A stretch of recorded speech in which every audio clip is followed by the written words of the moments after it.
del psicólogo Eric Frank Osorio Yaja, director fundador, Brigada de Psicólogos en Acción. Así hablo.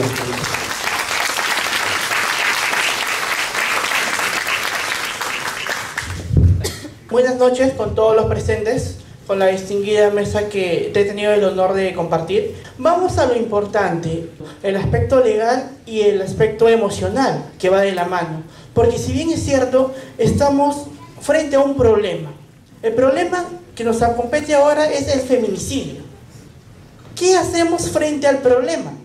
Claro, tenemos que conocerlo, tenemos que identificar qué es lo que existe y también tenemos que reconocer qué más podemos hacer frente a ello, cómo resolverlo, cómo solucionarlo. Es por eso que la disertación que voy a presentar es estrategias psicológicas para prevenir el feminicidio. Antes de iniciar, hay algo que tenemos que recordar. Cada uno de los presentes somos personas. Cada uno de los presentes somos integrantes de un núcleo familiar. Cada uno de los presentes pertenecemos a una sociedad, pertenecemos a un equipo, pertenecemos a un grupo. Y dentro del lugar donde nos desarrollamos, ¿qué tanto estamos haciendo cada uno de nosotros justamente para ello, para prevenir el feminicidio? Recordemos que ocurre lo que es violencia familiar. Un momento, psicólogo, pero su tema es feminicidio. ¿Por qué me habla de violencia familiar? Está enteramente relacionado, porque dentro de la violencia familiar también se compete en el enamoramiento, en el noviazgo, en la pareja. Entonces, un problema de violencia familiar ya es un problema de salud pública, porque se está generando otro tipo de consecuencias somáticas. Acercarnos a un miembro de nuestra familia, a una figura parental o a nuestros hijos y decirles: yo te quiero mucho. Muchas veces dejamos pasar esto por alto, y esto tiene bastante que ver con el tema del feminicidio. Existe el problema de la comunicación. Paul Watzlawick plantea que existen 5 axiomas de la comunicación. Un axioma es una verdad irrefutable, que no se puede negar, y el primero es que es imposible no comunicarse. ¿Qué quiere decir esto? Con este ejercicio, la persona que tuvo cierta facilidad para abrazar a alguien ya está comunicando una información, que tiene cierto grado de habilidades sociales, que tiene cierto nivel de autoestima, cierta fuerza para expresarse. Aquella persona que tal vez tuvo cierta dificultad para hacerlo, también nos comunica algo. Tal vez sentimientos, tal vez que no estamos habituados a expresarnos. ¿Y esto de qué nos sirve? No solamente a los psicólogos, sino a todos los presentes. Nos sirve para identificar indicadores. Nos sirve para darnos cuenta de cuál es el problema que existe, cuál es la causa real de una violencia que termina en el episodio de homicidio y feminicidio. Siguiente lámina, por favor. Veamos de que dentro de todos los tipos de violencia siempre hay una secuela emocional. Sabemos que existe violencia física, violencia verbal, esto ya es conocido, pero actualmente se está evidenciando un nuevo tipo de violencia, que es la virtual, dentro de lo que conocemos como acoso, y ya está dentro del marco de la ley también.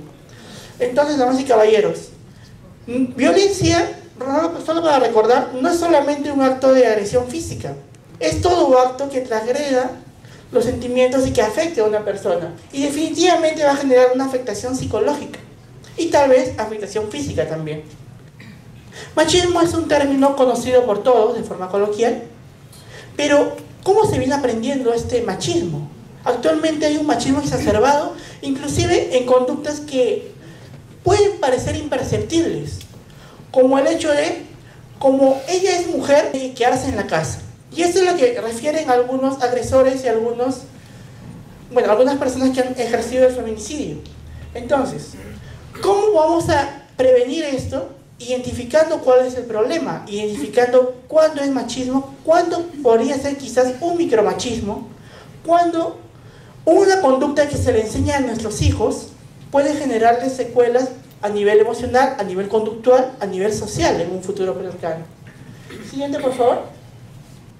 Desde el 2017 al 18, 19 mujeres han sido quemadas. 12 mujeres han fallecido y 7 mujeres viven con secuelas. Esta es una información que han emitido en medios de comunicación, es decir, aquello que logró ponerse en evidencia. Pero existen muchos casos más que no se refieren, porque como decía el doctor que me precedió, A veces se llega a las comisarías y a veces las personas que reciben la denuncia desestima el caso y, por el contrario, genera una afectación y una vulneración o agresión a esta víctima, haciéndole sentir que no es un episodio de violencia y que vuelva a su casa, donde va nuevamente a repetir el ciclo de violencia. ¿Qué tenemos que hacer frente a esto? Tenemos que psicoeducar, tenemos que informar a las personas. Desde el momento en que cada uno de ustedes tomó la decisión de inscribirse y acercarse al día de hoy, ya está poniendo de su parte para encontrar una solución al problema. Porque lo primero que tenemos que hacer es informarnos. Lo primero que tenemos que hacer es concientizarnos nosotros. Generar un cambio en nosotros mismos para luego hacerlo en nuestro medio más cercano, que es la familia. En nuestro círculo de amistades, en nuestro círculo laboral y en todo lugar donde nos encontremos. Tenemos que hacerlo. Bueno, la violencia es un ciclo que es constante y es repetitivo. Siempre, ante diversos actos, acumulamos tensiones. Y es como un globo que se viene inflando. Cuando tal vez una persona trata mal a su pareja, insultándole, gritándole, menospreciándole, humillando a esa persona, ya le está generando un problema emocional, una tristeza, un indicio de posible depresión en un futuro cercano, y le está generando un conflicto interno, un sentimiento de culpa quizás. Si este problema se viene acrecentando porque constantemente se repite la violencia, constantemente viene vulnerándose a esta víctima, constantemente se viene humillando y, ojo, también es un hecho de violencia el aislarse de la persona, el ignorarla. Porque si yo ignoro, por ejemplo, a mi pareja, ya le estoy descalificando y le estoy desconfirmando en su rol como persona y como pareja. Entonces, no es solamente el hecho de lo que digo, sino cómo lo digo y con qué intención lo estoy manifestando. Y esta tensión acumulada en un momento va a explotar como un globo. Porque si un globo lleno de aire, tiene un límite. Una persona llena de experiencias negativas también tiene un límite. Y esa explosión puede suscitarse en dos posibilidades. La persona puede orientarse hacia un episodio depresivo y estar aislado, cabizbajo, autoagredirse quizás a un nivel muy extremo, o todo lo contrario. También con el episodio depresivo puede tornarse agresivo y violento. Y esto no lo digo para justificar ningún tipo de violencia, porque la violencia no es justificable. Pero sí tenemos que entender para poder comprender cuáles son las mejores estrategias de intervención. Pichot Riviere dice que todo hombre nace bueno y la sociedad lo corrompe. Y en realidad es que es así. Todo niño nace puro y alegre. Algunas personas estuvieron esperando emocionadas a su hijo. Otros quizás tuvieron ciertas preocupaciones. Otros tal vez no se lo esperaban. Entonces, si un niño que nace no está pensando en la violencia que ocurre en la sociedad, no está pensando en los problemas políticos, no está pensando en el factor económico, simplemente nace y existe. ¿Qué es lo que tiene que pasar con este bebé para que se convierta en una posible víctima o en un posible agresor? ¿Qué es lo que ocurre? Justo como decía el doctor, ¿cuáles son las causas? ¿Y quiénes son los responsables? Tenemos que identificar que existen las pautas de crianza, los patrones conductuales que tienden a aprenderse. Se pueden observar en la gráfica la violencia que puede existir entre los padres delante de los hijos. Es un caldo de cultivo para potenciales víctimas y potenciales agresores si es que no existe una adecuada orientación. También hay que tener en cuenta los límites parentales. ¿Qué significa eso? Los límites que ponen las figuras que están formando a esa persona, los padres, tíos, abuelos o toda persona que esté formando. Porque si le dejamos que este niño o niña desarrolle las conductas que él desee, ya vemos problemas conductuales, por ejemplo, de faltar respeto a los padres, insultarlos, gritarlos, como vemos en la gráfica del medio, vemos que la figura de autoridad termina cayendo en estos niños. Entonces, ¿qué están aprendiendo? Que el transgredir las normas es algo esperado y algo aceptado en su sociedad. ¿Qué tanto puedo yo respetar a alguien si no reconozco los límites de la otra persona? Si no reconozco hasta qué punto yo puedo manifestar lo que estoy sintiendo y expresando. Porque, ojo, expresar lo que sentimos es saludable, manteniendo el debido respeto y los límites adecuados. Siguiente lámina, por favor. Nos damos cuenta con estas gráficas de que existe una historia de la violencia. Generalmente es un aprendizaje transgeneracional. ¿Por qué? Porque si los abuelos han aprendido un estilo de crianza agresivo, es muy probable, ya en el caso de que nadie les haya orientado adecuadamente, que a sus hijos también les enseñen eso. Entonces, estos padres que tienen un modelo de agresión para formar y para educar, posiblemente también lo hereden a sus hijos. Y es como vemos en las gráficas. Una mujer que ha sido violentada tal vez por algún adulto o un miembro de la familia, en la primera gráfica, en la segunda, esta mujer también es víctima de violencia en su matrimonio. ¿Por qué? Porque hay pautas aprendidas de conducta. Y este niño, el hijo de la pareja, está vivenciando todo este episodio de violencia, toda esta cadena. Y este hijo, cuando sea un padre, es muy probable que también lo desarrolle. Un momento, psicólogo. Quizás yo también he pasado por una experiencia de violencia en mi familia, pero yo no soy agresivo, claro. ¿Por qué? Porque lo que va a desatar una conducta agresiva hacia otra persona es esta forma de resolver los conflictos que aprendemos. Pero no solo aprendemos de los padres, porque los padres o las figuras parentales son uno de los elementos que forman a la persona, pero también está el medio social, el lugar donde nos educamos, el lugar donde socializamos y donde aprendemos los límites de la sociedad, las reglas y las normas. En este caso, las leyes que existen. ¿Dónde? En la escuela. ¿Dónde? En el momento de jugar. Porque si bien es cierto, las figuras parentales tienen que poner los límites, las pautas de crianza, pero también tienen que dar cierto espacio de comunicación a los hijos. Y esto lo venimos trabajando con la organización a la que represento. Siguiente lámina, por favor. La Brigada de Psicólogos en Acción es una organización de psicólogos voluntarios altruistas que están comprometidos con la prevención de violencia en todas sus formas. Por un Perú libre de violencia, promoviendo una cultura de paz. Son todos los psicólogos que estamos comprometidos con un bienestar social. Entonces, ¿qué es lo que queremos lograr? Promover una cultura de paz. ¿De qué manera? Desarrollando programas preventivos, desarrollando campañas psicológicas, educando, informando a las personas, concientizando para que seamos agentes de cambio. Y eso es a donde tenemos que apuntar. Si estamos buscando una resolución al problema, tenemos que conocer cuál es y qué podemos hacer, con quiénes podemos contar. Es importante reconocer que existen niveles de riesgo en la violencia. No es solamente que la conducta agresiva es igual en todos los casos. Hay un nivel de posible reincidencia. Tal vez, supongamos que una persona agresiva ha golpeado por primera vez a su pareja. Si nadie le pone los límites, si nadie le explica que esto puede traer consecuencias emocionales, tanto para la persona como para la víctima, es probable que lo repita, es probable que reincida. Y justo aquí venía también lo que planteaban los anteriores expositores, que solo se está viendo el tema de la sanción, pero ¿dónde está la prevención? Damas y caballeros, la prevención está en la conciencia social que tenemos con nuestra familia y con la comunidad.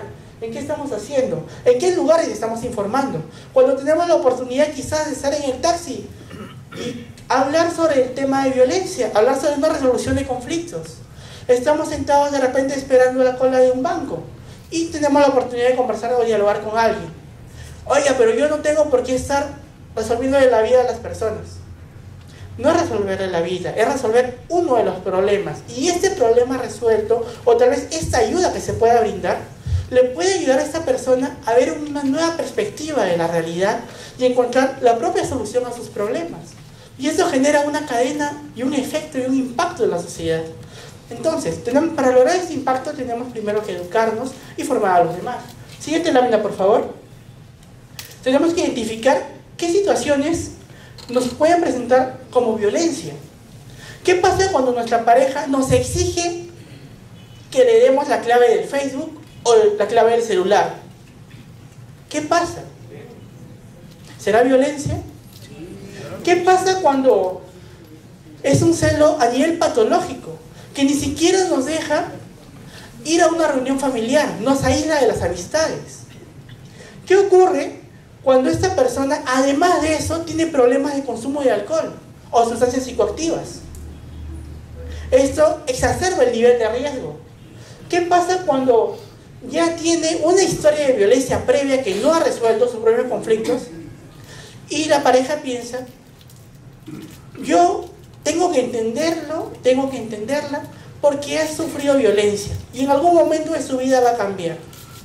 Pero las cosas no ocurren mágicamente. Si cuando nosotros nos enfermamos de un resfriado acudimos al médico, cuando tenemos un problema emocional tenemos que acudir a un especialista en salud mental, a un psicólogo, por ejemplo. ¿Para qué? Para generar una alternativa de solución al problema. ¿Qué otra forma puede haber de violencia? Cuando nos critican la forma de vestir. Tú no te puedes poner esa falda porque a mí no me gusta. Un momento. La vestimenta tiene que gustarle a la persona que la está usando, no a la pareja. Tenemos que identificar eso. También cuando existe la desconfirmación. ¿Qué significa desconfirmación? Cuando yo ignoro la responsabilidad o la importancia de lo que hace mi pareja y por el contrario, solamente creo que lo que yo hago es importante. La humillo, la desvalorizo, tú no eres importante, no sirves, lo que tú piensas no importa y eso es agresión. O también cuando yo le digo, discúlpame, es la última vez, voy a cambiar. Yo no te voy a pegar y te regalo un ramo de flores. Luego nuevamente ocurre la violencia y más fuerte. Te regalo una caja de chocolates. Ocurre la violencia nuevamente y esta vez le he fracturado un brazo. Te llevo a comer a la calle. Y ocurre la violencia y va creciendo hasta el punto que ocurre el feminicidio. Entonces tenemos que prevenirlo, identificando. Siguiente, por favor. La comunicación y el diálogo es muy importante. Todo comunica, damas y caballeros. Incluso el silencio también es una forma de comunicación. Y hay que tener bastante cuidado en cómo nos vamos a expresar. Porque algunas personas tienen que trabajar más de 8 horas para poder mantener o subsidiar a su familia. Y esto genera un nivel de estrés, genera un nivel de ansiedad. Cuando llegan a la casa, tal vez no expresan o no han descargado sus problemas y el problema laboral lo traen al hogar. Y se desahogan golpeando a su pareja.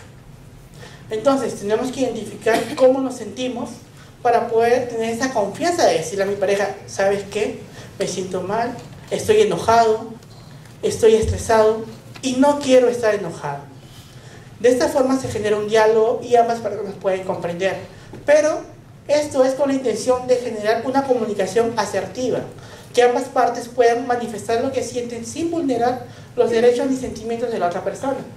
Tenemos que promover que en esta comunicación se genere en cada oportunidad el conocer a la otra persona. Levanten la mano los que viven con sus padres, quienes les han dado un beso y les han dicho que tengas un bonito día. Te deseo un feliz día. ¿Quiénes lo han hecho? Algunas personas lo hicieron. ¿Quiénes a sus parejas o a sus hijos les han dado un beso antes de salir de la casa y se han despedido de una forma afectiva? ¿Quiénes lo han hecho? Algunas personas. Y esto no es con un sentido de una crítica destructiva, sino es una crítica constructiva. ¿Para qué? Para darnos cuenta de que a veces también somos responsables de lo que ocurre en la sociedad. Ese es un problema de salud pública que empieza en nuestro hogar, con el hecho de ignorar los sentimientos de la persona, es retirarlos, no escucharlos. Cuando llega un niño muy contento porque se ha sacado un 20, un 15 o un 12, y los padres tal vez, como están estresados por el trabajo, vamos a pensar eso, lo ignoran. Así, hijito, está bien, déjalo por ahí, después lo veo. Eso es una forma de agresión también. Y este niño está aprendiendo violencia, se está cargando de sentimientos negativos que tiene que desahogar más adelante. Es importante fortalecer el autoconcepto y la autoestima en la familia. Autoestima es cómo nos sentimos, pero el autoconcepto es qué reconocemos de nosotros, quién creo que soy, quién puedo llegar a ser. Este elemento casi no se trabaja en las familias y es importante tomarlo en cuenta también. Siguiente punto, por favor. 15 minutos. En la Brigada de Psicólogos en Acción recomendamos que tengamos 15 minutos de comunicación con cada integrante de la familia por separado. ¿Para qué? Para tener la oportunidad de dialogar, de expresarnos, comprender a la otra persona y también aliviar las tensiones. Es importante evitar desautorizar a la pareja. ¿Qué es desautorizar? Por ejemplo, mi hijo llega a casa y me dice, papá, quiero que me des permiso para ir a jugar con mis amigos. Y yo le digo, hijo, no tienes permiso porque no has cumplido tus responsabilidades. El niño va y le pide a la mamá, mamá, quiero permiso para ir a jugar. Mi papá me ha dicho que no, ¿puedo ir? Y la mamá le dice, sí, hijito, puedes ir. ¿Esto qué significa? Tu papá no tiene autoridad, tu papá no existe. Lo está desconfirmando al papá en su rol de padre. Y esto también es una forma de violencia que tenemos que identificar. Tenemos que escuchar las opiniones de la otra persona. Tenemos que respetar las ideas y expresar también lo que sentimos. Porque no se trata solo de escuchar, sino también de expresar. Y promover una alternativa de solución a la violencia. Algunas personas dicen, cuando me siento muy estresado, yo me retiro del espacio. Ya, pero se retira y luego ¿qué hace? Luego sigo con mi vida como si nada hubiera pasado. Error. Luego tiene que dialogar cuando ya se haya reducido el nivel de estrés y encontrar una solución al problema. Porque si lo dejamos sin resolver, es como una herida abierta. Y una herida abierta, sin atenciones, se infecta. Un problema no resuelto en la pareja se incrementa y puede llegar a un extremo muy alarmante como es el feminicidio. Por eso tenemos que dialogar con cada miembro de la familia, sobre todo con los hijos. Siguiente, por favor. La psicoterapia familiar y de pareja. Psicoterapia con cada integrante de la familia. Psicoterapia es un proceso de curación para las personas, porque si entendemos que un problema emocional tiene que encontrarse a una solución, tenemos que acudir con la persona indicada, los especialistas de salud mental. Y por eso es que tenemos que informar también a las personas. Tenemos que compartir el abrazo como una técnica terapéutica, porque un abrazo nos permite aliviar las tensiones, nos permite reducir los niveles de estrés, nos permite comprender a la otra persona con nuestro cuerpo. Es como un primer auxilio psicológico. Y con eso podemos resolverle un gran problema. Y quizás podríamos prevenir un episodio de feminicidio. Entonces, damas y caballeros, cada uno de nosotros tiene la posibilidad de resolver los problemas, poniendo de nuestra parte y nuestra responsabilidad social. Siguiente, por favor. La mediación y resolución pacífica de los conflictos es muy importante y tenemos que desarrollarla en un medio ideal. Y tal vez esto pueda ayudar a una mejor resolución de conflictos. Damas y caballeros, mi nombre es Eric Osorio, director de la Brigada de Psicólogos en Acción, y muchas gracias por su atención.